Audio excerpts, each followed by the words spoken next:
అధ్యాయము ద్వితీయోపదేశ కాండం 32వ అధ్యాయము 10వ వచనాన్ని చదువుదాం.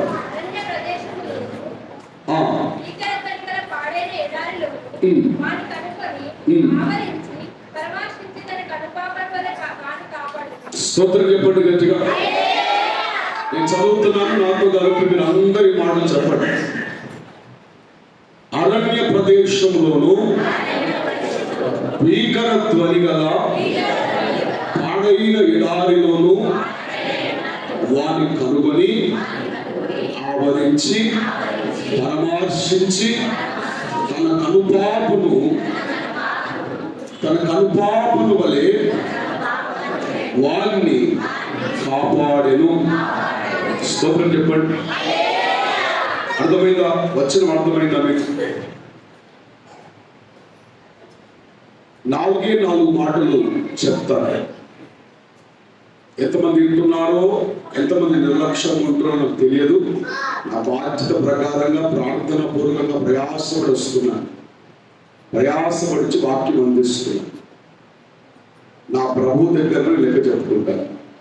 నిర్లక్ష్యంగా ఉండకుండా, అటు ఇటు ఆలోచన పెట్టకుండా, దేవుని వాక్యాన్ని విన్నట్టుగా అలాగే విడిచిపెట్టుకోకుండా వాక్యాన్ని హృదయంలో తీసుకొని వాక్య ప్రకారంగా ఉండడానికి ప్రయాసపడండి. స్తోత్రం చెప్పండి గట్టిగా. అరణ్య ప్రదేశంలో ఎడారిలో నేను వారిని కనుగొన్నాను. ఎక్కడ కనుగొన్నాడట? చెప్పాలి. అరణ్యములో. అరణ్యం అంటే ఏంటి? అడవి, జంగల్. అడవిలో ఏముంటాయి? చెప్పాలి. ఏముంటాయి బిడ్డ? ఐస్ క్రీమ్లా, పిజ్జాలు ఉంటాయా? ట్రాన్స్పోర్ట్ ఉంటుందా? ఏముంటుంది? చెప్పాలి. క్రూర జంతువులు ఉంటాయి అడవిలో. విషపూరితమైన పాములు సంచరిస్తాయి.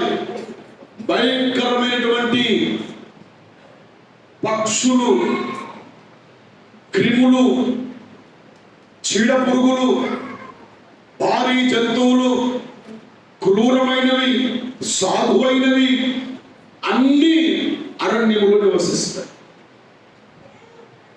ప్రభు అంటున్నారు, నేను వారిని ఎక్కడ కనుగొన్నానంటే ఇలాంటి అరణ్యములో నేను వారిని కనుగొన్నాను. ఎలాంటి అరణ్యం అది? క్రూర మృగాలు సంచరించేటువంటి అరణ్యం అది. మృగాలు, విషపూరితమైనటువంటి పాములు, త్రేళ్ళు, భయంకరమైనటువంటి చీకటి, అంధకారము, లోయలు. వేటగాళ్ళు ఏం చేస్తారంటే జంతువులు పట్టుకోవడానికి గుంతలు తీసి గుంతల మీద ఆకులు పరిచి, కర్రలు పరిచి వెళ్ళిపోతారు. జంతువులు ఏవైనా అలాగా మార్గం నుండి వస్తున్నప్పుడు తెలుసుకోకుండా ఆ గుంతులో పడిపోతాయి. గుంతుల నుంచి బయటికి రాలేవు. వేటగాళ్ళు తెల్లవారుజామున వచ్చి వాటిని చూసి వాటిని పట్టుకొని వెళ్ళిపోతారు. పక్షులకు ఉరులు పెడతారు. పక్షులకు ఏం చేస్తారండి? ఉరులు పెడతారు. ఆ ఉరిలో పడుతున్నాయి పక్షులు. ప్రాణాపాయం ఉన్నది అరణ్యములో, అంధకారం ఉన్నది అరణ్యములో, చీకటి కార్యాలు, రహస్య పాపాలు జరిగే స్థలము అరణ్యము. ఇంత వెళుతున్నప్పుడే ఇంతమంది జనాలు అటు ఇటు తిరుగుతున్నప్పుడే క్రూరమైనటువంటి కార్యాలు జరుగుతుంటే ఇక అరణ్యములో అడిగేవాడు ఎవడు ఉండడు? ఏ మనిషి ఎదురుగా ఉండడు? ఏం చేస్తున్నాము, ఏం చేసాము అని అడిగేవాడు ఉండని ఆ స్థలంలో ఇంకెన్ని ఘోరాలు జరుగుతాయి కదా. అలాంటి స్థలములో ఉండట దేవుడు ఒకరిని కనుగొన్నాడు. ఆ ఒక్కరు ఎవరో కాదు. నీ గుడ్డ మీద చేసుకొని చెప్పు, నేనే. ఎవరది? నువ్వు సూపర్ డూపర్ కాదు, నువ్వు బంపర్ కాదు. హలో, స్తోత్రం చెప్పు. హల్లెలూయా. బంగారంలో నుంచి పుట్టలేదు. బంగారంతో పుట్టాము మనము. చెప్పాలి. ఇలాంటి అరణ్యములో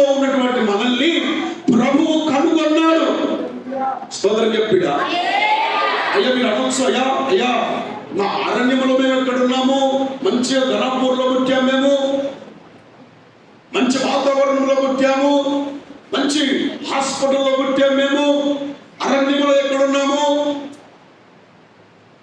ఈ లోకమే ఒక అరణ్యము, ఈ లోకమే ఒక అరణ్యము. ప్రభువు చెప్తూ ఉన్నారు. యెహెజ్కేలు గ్రంథము 2వ అధ్యాయంలో 5వ వచనములో చదివితే, నరపుత్రుడా నీవు పాముల మధ్యలో ఉన్నావు, నీవు తేళ్ల మధ్యలో ఉన్నావు, బ్రహ్మదండి చెట్ల మధ్యలో నీవు ఉన్నావు. నేను అడుగుతున్నాను, ఏంటి ఇవి? పాములేంటి, ఈ తేళ్ళేంటి? నేను అంటాను, ఇవన్నీ కూడా మనుష్యులకు సూచనగా ఉన్నాయి. స్తోత్రం చెప్పండి, ఉన్నాయా లేదా? మనుష్యులకు సూచనగా ఉన్నాయి. పాముల లాంటి విషము కలిగిన మనుష్యులు, క్రూరంగా ప్రవర్తించేటువంటి మనుష్యులు, తేళ్ల లాంటి విషము కలిగిన మనుష్యులు.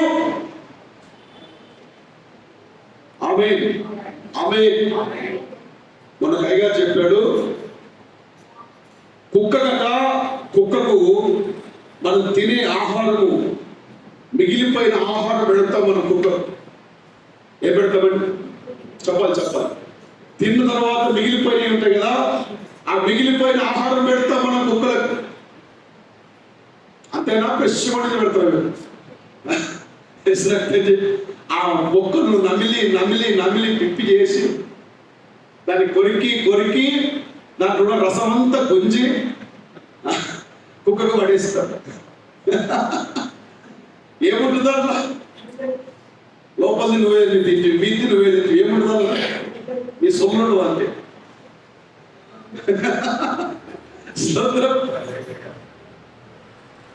ఆ కుక్కకు మనం మిగిలిపోయిన అన్నము దానికి పెడితే, ఒక పూట భోజనం పెడితే అది నీ గుమ్మము దగ్గర కావలిగా ఉంటుంది. ఉంటుందా? చెప్పాలి. అదే పాముకు మంచిగా పెరుగన్నం వేసి ఏం తింటుంది?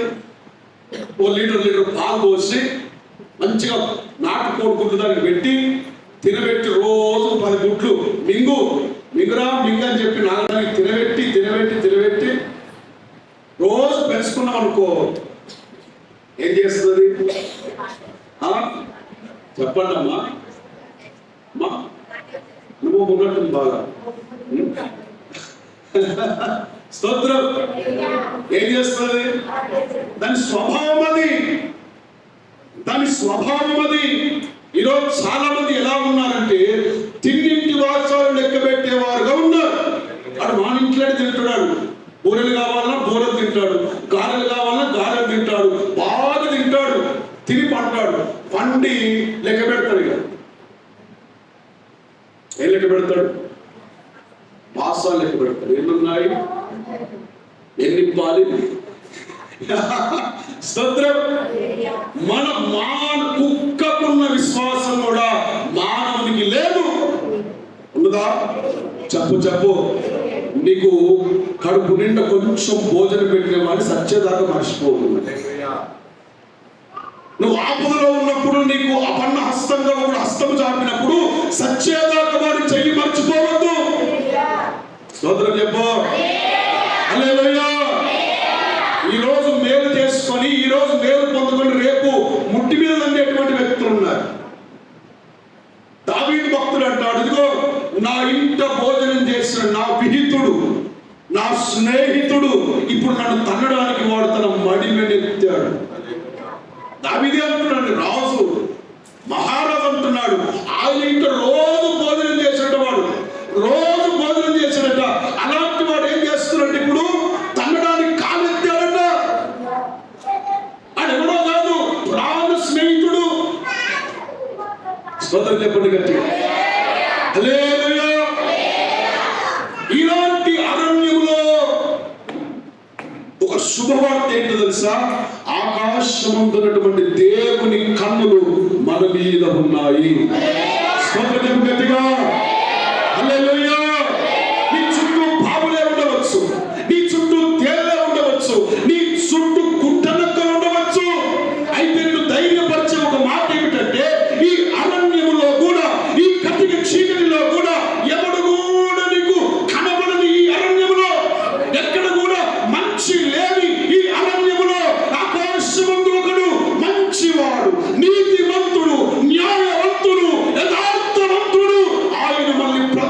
నిమిషము గమనిస్తూనే ఉన్నాడు.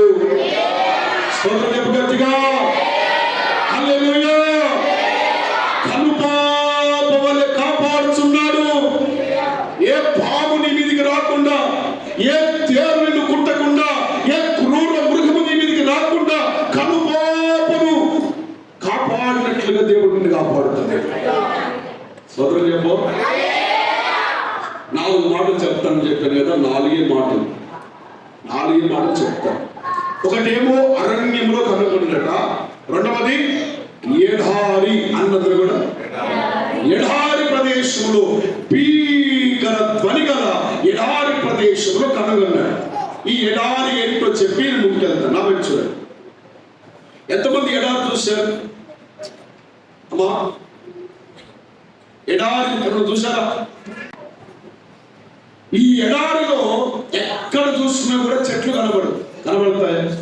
చెప్పాలి కనబడదు. నీడ అనేదే ఉండదు. ఇంకా కొంచెం ముందుకు వెళ్తుంటే ఓయాసిస్ అన్నది కూడా, ఓయాసిస్ అంటే ఎండమావులు. నీళ్లు ఉన్నట్టుగానే కనబడతాయి కానీ నీళ్లు కనబడవు. దూరం నుంచి చూస్తే ఆ ఎండ నీడ ఆ ఇసుక మీద పడి అక్కడ నీళ్లున్నాయేమో అనిపిస్తుంది. ఇప్పుడు చూసారు రోడ్డు మీద మనం పోయేటప్పుడు కూడా, ఈ మెయిన్ రోడ్డు మీద పోయేటప్పుడు కూడా ఒక్కోసారి ఎండ పడుతున్నప్పుడు అక్కడ నీళ్లున్నాయేమో అనిపిస్తుంది మనకు. దాని దగ్గర పోతే నీళ్లు ఉండవు, ఎండమావి. మన జీవితాల్లో కూడా ఎడారి లాంటి జీవితాలు, ఏమాత్రము ఎదుగు బతుకు లేని జీవితాలు, ఏమాత్రము నీడ లేని జీవితాలు, ఏమాత్రం ఆధారము లేని జీవితాలు. ఏదో సాధిద్దాం, ఏదో చేద్దాం అనుకుంటాం కానీ ఏమి సాధించలేకపోతున్నాం.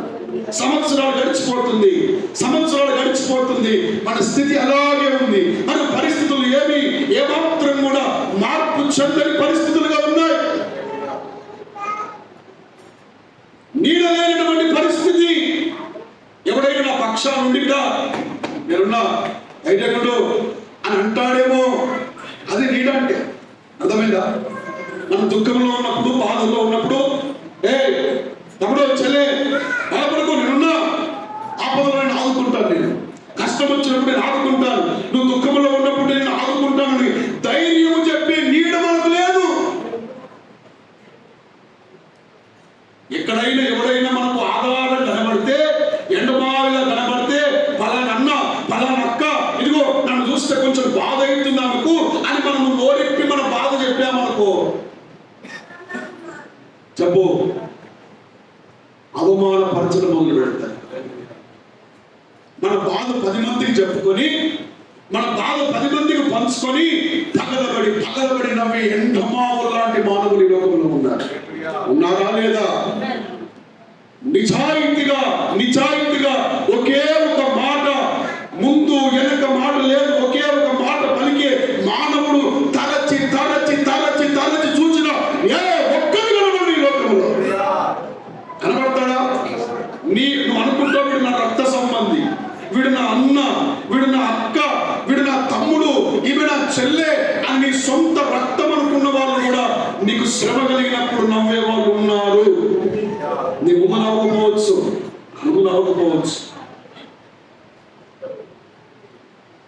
స్తోత్రం చెప్పండి గట్టిగా. హల్లెలూయా. ఇలాంటి ఆధారము లేని స్థలములో నీవు ఉన్నప్పుడు, నీడ లేని స్థలములో నీవు ఉన్నప్పుడు, ఎండమావులు లాంటి మానవులు ఉన్నటువంటి స్థలములో నీవు ఉన్నప్పుడట ఆకాశము నుండి నా ప్రభువు నిన్ను కనుగొని నిన్ను పిలుచుచున్నాడు. స్తోత్రం చెప్పు గట్టిగా. హల్లెలూయా. రాసిన పత్రిక 1వ అధ్యాయం 6వ వచనం చదువుతాను. ఎఫెసీయులకు రాసిన 1వ అధ్యాయము 6వ వచనము చదవండి. తన ప్రియుని యందు తాను ఉచితముగా మనకు అనుగ్రహించిన తన కృపా మహిమకు కీర్తి కలుగునట్లు తన చిత్త ప్రకారమైన దయా సంకల్పము చొప్పున యేసుక్రీస్తు ద్వారా తనకు కుమారులుగా స్వీకరించుటకు, యేసుక్రీస్తు ద్వారా మనకు కుమారులుగా స్వీకరించుటకై మనలను మనలను ముందుగా తన కోసము నిర్ణయించుకొని మనము తన ఎదుట పరిశుద్ధులమును నిర్దోషులమునై ఉండవలనని జగత్తు పునాది వేయబడక మునుపే ప్రేమ చేత ఆయన క్రీస్తును మనల్ని ఏర్పరచుకుని చప్పట్లు కొట్టి స్తోత్రం చెప్తారా? హల్లెలూయా, హల్లెలూయా. తనకు కుమారులుగా కుమార్తెలుగా మనం ఉండడానికి, తన ఎదుట పరిశుద్ధులముగా నిర్దోషులముగా మనం బ్రతకడానికట జగత్తు పునాది వేయబడక ముందే నిన్ను నన్ను ఆయన కనుగొని పిలుచుకున్నారు. ఎంత గొప్ప తెలుసా? నువ్వు ఈ లోకమంతటిలో ఆయన నిన్ను పిలిచాడంటే నీ ఎడల ఒక గొప్ప ప్రణాళిక దేవుడికి ఉన్నది. స్తోత్రం చెప్పు. ఆ యొక్క సృష్టికి ఆధారమైనటువంటి, సృష్టి నిర్మాణకుడైనటువంటి యేసు ప్రభువే ఇప్పుడు నీతో చెప్తున్నాడు, జగత్తు పునాది వేయబడక మునిపే నేను నిన్ను ఏర్పాటు చేసుకున్నాను, నేను నిన్ను పిలుచుకున్నాను, నేను నిన్ను ముందే నిర్ణయం తీసుకొని నిన్ను ఇక్కడికి పిలిచాను. స్తోత్రం. నీ ముత్తాత కూడా నీకు తెలియదు తెలుసా? ఎంతమంది తెలుసు నీ ముత్తాత కూడా తెలుసా? చెప్పండి చెప్పండి. తెలుసా మీకు? తెలియదు. ఈ జగత్తు పుట్టక ముందే ఫలానా టైములో 2025లో ఇదిగో ఫలానా గణపురం గ్రామంలో ఫలానా వ్యక్తి పుట్టబోతున్నాడు, ఆయనను నేను రక్తమిచ్చి రక్షించబోతున్నానని జగత్తుకు ముందే నీ పేరు లిఖించబడింది. నిన్ను కనుగొన్నాడు, నిన్ను పిలుచుకున్నాడు. స్తోత్రం చెప్పు. ఇంత గొప్ప రక్షణను, ఇంత గొప్ప ఎందుకు ఇస్తున్నావు? ఆయన ఇస్తున్నావు బిడ్డ, రాత్రి నిద్రపోలేదా? ఇంత గొప్ప రక్షణ, ఇంత గొప్ప రక్షణ ఏం చేయొద్దు మనము? చెప్పాలి, నిర్లక్ష్యం చేయొద్దు. స్తోత్రం. నేను అంటున్నా ఏంటంటే ఏదో ఒత్తుకు దాసుడు కాలాడించినట్లుగా అలాగ మందిరానికి వచ్చి పోవద్దు. మనం ఆరాధించే దేవుడు కళ్ళ కాదు, అబద్ధం కాదు, సర్వ సృష్టికి ఆధారము ఏకైక మార్గము. ఆయన తెలుసుకుని నీకు ధన్యురాలు. స్తోత్రం చెప్పు గట్టిగా. హల్లెలూయా. లోకమంతటికి తీర్పు తీర్చడానికి మరలా ఆయన రెండవసారి రాబోతున్నాడు. స్తోత్రం చెప్పండి గట్టిగా. 87వ కీర్తనలో ఉన్నటువంటి మాట, నేను దావీదును కనుగొన్నాను. ఎక్కడ కనుగొన్నాడు దావీదును? గొర్రెలు కాసుకునే దావీదును దేవుడు కనుగొన్నాడు. నేను అడుగుతున్నాను, అయ్యా నీవు నన్ను కనుగొన్నావు కదా, నాలో ఏమి చూసి కనుగొన్నావు? నా వైపు చూడాలి. నిన్ను దేవుడు పిలుచుకున్నాడు, నీలో ఏదో ఉండాలి కదా. ఏముంది మరి? మంచి పాటలు పాడే వరం ఉందా? మంచి నమ్మకత్వంగా ఉండేటువంటి నమ్మకమైన వ్యక్తివా? రూపాయి కూడా అటు ఇటు కాకుండా చూసుకునే నమ్మకమైన వ్యక్తివా? ఏమున్నాయి నీ లోపల qualities? What are the qualities you have? ఏమి గుణాలు నీలో ఉన్నాయి? నన్ను అడిగితే నాలో ఏమీ లేవు. మీలో ఏమైనా ఉండొచ్చు మనం అది కదా, కానీ నాలో అయితే ఏమీ లేవు. ఇదిగో ఏ గుణాలు లేకపోయినా ఏమి చూసి నన్ను ఎన్నుకున్నావయ్యా అంటే ఆయన అంటాడు, ఇదిగో నిన్ను నేను సంపూర్ణంగా ప్రేమిస్తున్నాను. ఆయన ప్రేమ ముందు మన లోపాలేవి చెప్పాలి కనబడవు. ఆమె ఒక వ్యక్తిని మనం ఎక్కువ ప్రేమించామనుకో, వాడు తప్పు చేసినా కూడా చెప్పాలి, ఒప్పైపోతుంది మనకి. ఆమె అవునా కాదా? మన ప్రభు మన అంతగా ప్రేమిస్తున్నాడు. అంతగా ఈ లోకంలో ఎవరు ప్రేమించనంతగా నీ తండ్రి అయిన దేవుడు నిన్ను ప్రేమిస్తూ ఉన్నాడు. ఆయన అడిగితే ఆయన ఏముందయ్యా నా లోపల అంటే, ఏమి కావాలరా?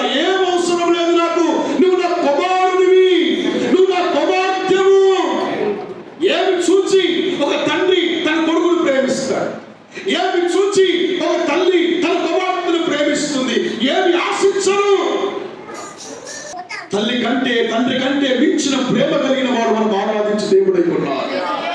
ఆయన నిన్ను నన్ను ప్రేమిస్తున్నానని పలుకుతున్నాడు ఈ మధ్యాహ్నం. ఏమాత్రము కూడా స్వార్థము లేని ప్రేమ ఆయన సొంతం. స్తోత్రం చెప్పు గట్టిగా. త్వరగా ముగిస్తారు.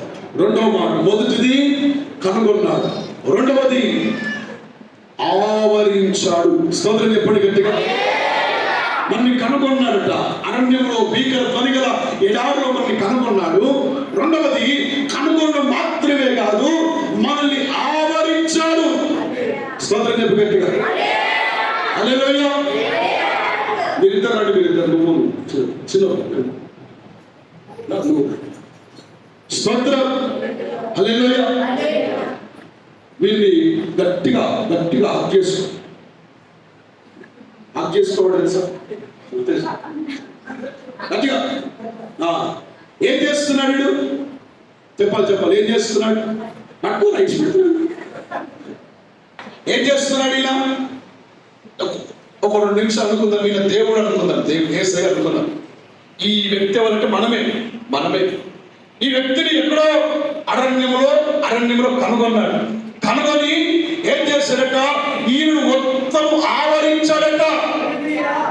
మొత్తం ఏం చేశాడు? ఈయనను ఆవరించాడు. తల మొదలుకొని కాళ్ళ దాకా ఆయన ఒక కాపుదల కలిగినటువంటి హస్తము ఆయన కాపాడినట్లుగా ఆవరించాడు. స్తోత్రం చెప్పు గట్టిగా. ఇప్పుడు ఇలా ఆవరించబడిన వ్యక్తికి ఇక ఏమైనా ఆపద కలుగుతుందా? చెప్పాలి. ఏమైనా శ్రమ కలుగుతుందా? ఏమైనా ఇబ్బంది కలుగుతుందా? తల్లి ఒడిలో ఉన్నటువంటి పిల్లకి ఎంత వెచ్చదనం ఉంటుంది కదా. హల్లెలూయా. ఏ చేతిలో ఉండదు, తల్లి చేతిలో రాగానే ఒక భద్రత. అమ్మ నేను నా తల్లి చేతిలో ఉన్నా, దుంకుతారు, ఎగురుతారు, కేరింతలేస్తారు. అయినా కూడా వాళ్ళకు భయం ఉండదు. కారణం ఏమిటి? తల్లి ఒడిలో ఉన్నారు. తల్లి ఒడి ఎలాగైతే వారిని ఆవరించిందో మన దేవుడు కూడా మనల్ని ఆవరించి ఉన్నాడు. ఆయన స్తోత్రం చెప్పు గట్టిగా దేవునికి. హల్లెలూయా. ప్రభు అంటున్నాడు, బిడ్డా నిన్ను నా ఒడిలో నేను ఆదరిస్తూ ఉన్నాను, నా ఒడిలో నిన్ను భద్రపరుస్తున్నాను, నిన్ను ఆవరించాను. ఆమేన్. Yes father. ఏం చేశాడంటే నిన్ను ఆయన ఆవరించాడు. ఆయన హస్తములో నిన్ను భద్రపరుస్తున్నాడు. ఆయన 139వ కీర్తనలో రాయబడిన మాట. 139వ కీర్తన 1 నుంచి 10 వచనాలు మీ ఇంటికి పోయిన చదవండి. 5వ వచనం ఒక్కటి మాత్రం చదువుదాం. వెనుకను ముందును నీవు నన్ను ఆవరించి ఉన్నావు. హల్లెలూయా. అయ్యా నా చుట్టూ నీవు ఒక కంచెలాగా కాపాడుచున్నావు. సాతాను అడ్డుపోతాడు వేసే. అయ్యా యోబును ముట్టుకుందామంటే ముట్టుకోలేకపోతున్నా. ఎందుకు ముట్టుకోలేవరా? యోబు చుట్టూ అతని కలిగిన సమస్తము చుట్టూ నువ్వేమి చేశావు? కంచె వేశావు. నువ్వు కంచెను దాటి ఎవడు ముందుకు పోతాడు? నీ కంచెను దాటి ఏ శత్రువు లోపలికి వస్తాడు? నీ చుట్టూ నా చుట్టూ ఏం చేసేది ఆయన? కీర్తన గ్రంథంలో ఉన్నటువంటి మాట 34వ కీర్తన 7వ వచనంలో యెహోవా యందు భయభక్తులు గల వారి చుట్టూ ఆయన దూత కావలి ఉండి వారిని కాపాడుతుంది. స్తోత్రం చెప్పు గట్టిగా దేవునికి. హల్లెలూయా. హల్లెలూయా. దేనికి నువ్వు భయపడద్దు. మనం ఎక్కడ ఉన్నాం తెలుసా? ఆయన ఒడిలో ఉన్నాము. తల్లి ఒడిలో పిల్ల ఎంత సురక్షితంగా భద్రంగా ఉంటుందో ఆయన ఒడిలో ఉన్న మనకు భయం లేదు. ఆమేన్. ఏదైనా ఆయన చూసుకుంటాడు. స్తోత్రం. ఏమైనా ఆయన చూసుకుంటాడు. మూడో మాట ఆయన కనుగొన్నాడట, ఆవరించాడట. మూడవది పరామర్శించాడట. ఏం చేశాడు ఆయన? చెప్పాలి. పరామర్శించడం అంటే ఏంటి అమ్మా? పరామర్శించడం అంటే ఏంటి? ఎవరైనా ఆపదలో ఉన్నప్పుడు మనం ఏం చేస్తాం? వాళ్ళ యోగక్షేమాలు తెలుసుకుంటామా లేదా? స్తోత్రం చెప్పు. హల్లెలూయా. దేవుడట మనల్ని ఏం చేస్తున్నాడు? పరామర్శిస్తున్నాడు. ఒకరి తల్లి ఎలాగైతే తన పిల్లలను ఆదరిస్తుందో అలాగా దేవుడు మళ్ళీ ఆదరించు దేవుడై ఉన్నారు. స్తోత్రం చెప్పండి గట్టిగా. మన యోగక్షేమాలు తెలుసుకునే దేవుడై ఉన్నారు.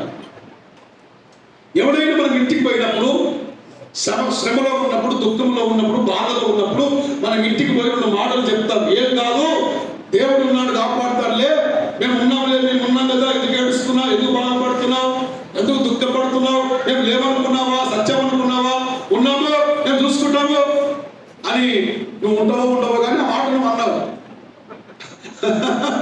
స్తోత్రం. ఆ మాట అన్నప్పుడు వాళ్ళకి ఏం జరుగుతుంది చెప్పాలి. వాళ్ళకు కూడా తెలుసు, తెల్లారి మీకు అనిపించాడు. ఇప్పుడు అంటున్నాడు కానీ తెల్లారితే ఇది మళ్ళీ దొరకడం వాళ్ళకు కూడా తెలుసు. కానీ ఆ మాటలు చెప్పినప్పుడు వాళ్ళకి ఏమవుతుంది చెప్పాలి. ధైర్యం.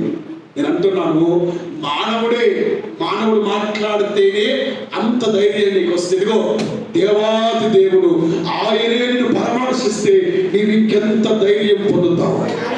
స్తోత్రం చెప్పు గట్టిగా. హల్లెలూయా. ఆయన కనుగొని ఏం చేశాడట చెప్పాలి. కనుగొన్నాడు. రెండవది ఏంటి? దగ్గరికి పిలుచుకొని ఆవరించాడు. ఇంకో మాటలు చెప్పాలంటే కౌగిలించుకున్నాడు. మూడవది ఏం చేశాడు?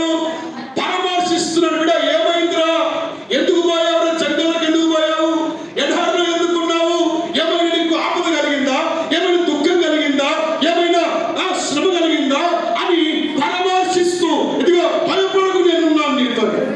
స్తోత్రం చెప్పు. యేసయ్య చెప్పాడు, ఏ శిష్యులారా మీరు వెళ్ళిపోండి, అద్దరికి వెళ్ళండి, నేను వస్తానులే అని శిష్యులు పంపించి యేసయ్య ప్రార్థన చేసుకోండి కోటకి వెళ్ళి. శిష్యులు వెళుతూ ఉన్నప్పుడు ఏం జరిగిందంటే పెద్ద తుఫాను వచ్చిందట. వాళ్ళు అనుకుంటున్నారు ఈ తుఫాన్లో యేసయ్య మాతో ఉంటే ఆయన తుఫాను గద్దించేవాడు కదా, ఆయన తుఫాను నిమ్మలం చేసేవాడు కదా. ఇప్పుడేమో యేసయ్య అన్నాడు మీరు వండరా బాబు వస్తానని చెప్పాడు. ఇప్పుడు ఆయన ఎక్కడున్నాడో ఏమో, ఈ శ్రమలో ఈ దుఃఖంలో ఎక్కడ మనం చచ్చిపోతారుగా. యేసయ్యని పిలిచినా కూడా ఆయనకి వినబడుతుందా?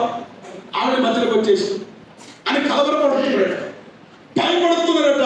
భయాందోళనకి వెళ్ళిపోతే ఎక్కడో కొండ మీద ప్రార్థన చేసుకుంటున్న యేసయ్య తన పిల్లలు శ్రమలో ఉన్నారని అక్కడికి దిగి వచ్చారు. ఆయన సముద్రం మీద నుంచి అలా నడుచుకుంటూ వస్తుంటే వాళ్ళు అనుకుంటున్నాము ఈ మధ్యరాత్రి ఈ 2 గంటలకు 3 గంటలకు ఏ మనిషి తిరుగుతాడు నీళ్ళ మీద? ఎవడు తిరుగుతాడా? భూమి పుట్టినప్పటి నుంచి ఎవడు తిరుగుతాడా? తిరగడు. దయ్యమే తిరుగుతుంది తప్ప మానవుడు తిరగడు. దయ్యమే కావచ్చని భూతం అంటుంటే ప్రభు అన్నారు నేనే, భయపడకుడి. ఆ మాట అనడంతోనే వారి లోపల ధైర్యం వచ్చేసింది. అరే మా ప్రభు మాతో వచ్చేసాడు, మా ప్రభు ఇక్కడికి వచ్చేసాడు.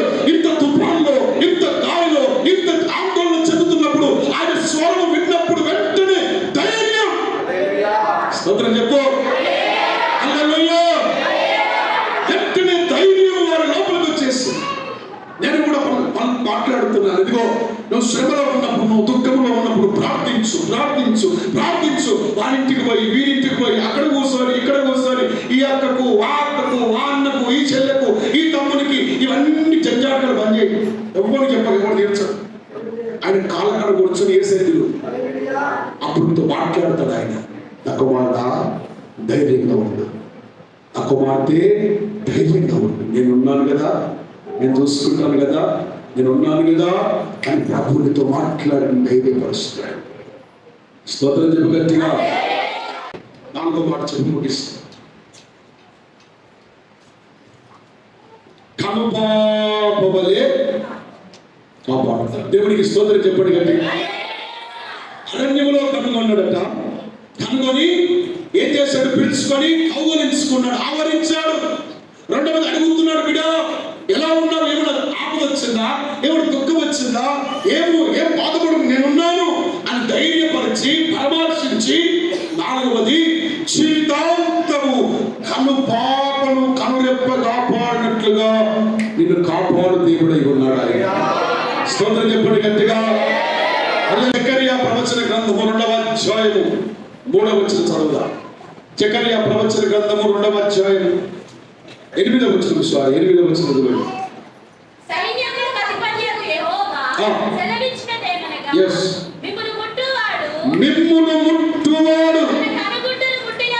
స్తోత్రం చెప్పండి గట్టిగా. హల్లెలూయా. నా మాట నేను చెప్పే మాట మీరు కూడా చెప్పండి. మిమ్మును ముట్టినవాడు, మిమ్మును ముట్టినవాడు. నీ పక్కకున్నతో చెప్పు, నీ పక్క కూర్చునే వాళ్ళు చెప్పు. మిమ్ము ముట్టినవాడు యేసయ్య కనుగుడ్డును ముట్టినవాడే. చెప్పిరా? ఇప్పుడు నీతో చెప్పుకో. నన్ను ముట్టినవాడు యేసయ్య కనుగుడ్డును ముట్టినవాడే. అర్థమవుతుందా? ఎవడైనా నిన్ను బాధ పెడుతుంటే, ఇదిగో ఎవడైనా నిన్ను బాధ పెడుతుంటే వాడు నిన్ను కాదు బాధ పెట్టేది, దేవుణ్ణే బాధ పెడుతున్నాడు. స్తోత్రం. కారణం ఏంటంటే నువ్వు ఆయన కనుగుడ్డు, నువ్వు ఆయన కనుగుడ్డు. ఈ కనుగుడ్డుకు ఇదిగో ఏమైనా జరిగితే తట్టుకుంటాం మనం. చెప్పండి, తట్టుకుంటామా? హల్లెలూయా. దైవజనాంగమా, ఆపద ఏ క్షణములో వచ్చినా, ఏ రూపంలో వచ్చినా నీకు తెలవకుండానే నీ కనుగుడ్డును ఈ కనుపాప కాపాడుతుంది. ఆమె నీ చేతులు కాళ్ళైనా తొందరగా రియాక్ట్ కావు. ఏదైనా వచ్చినప్పుడు నీ యొక్క చేతులు కాళ్ళు అంత తొందరగా రియాక్ట్ కావు, కానీ నీ కనుపాపను కాపాడడానికి కనురెప్ప స్పాట్ లో ఫ్రాక్షన్ ఆఫ్ సెకండ్స్ లో రియాక్ట్ అయిపోతుంది. ఏ దుమ్ము లోపలికి రాకుండా, ఏది నిన్ను నీ కనుగుడ్డును ముట్టకుండా ఈ కనుపాపను కాపాడినట్లుగా, ఈ కనురెప్ప కాపాడినట్లుగా నా ప్రభువు మనల్ని కాపాడు దేవుడై ఉన్నారు. సపర్లలోని సోదరం చెప్పు. హల్లెలూయా. కొన్ని సార్లు మనం అనుకున్న వాళ్ళు కూడా మనల్ని మోసం చేయొచ్చు. చేస్తారా? చేయరా? ఆమేన్.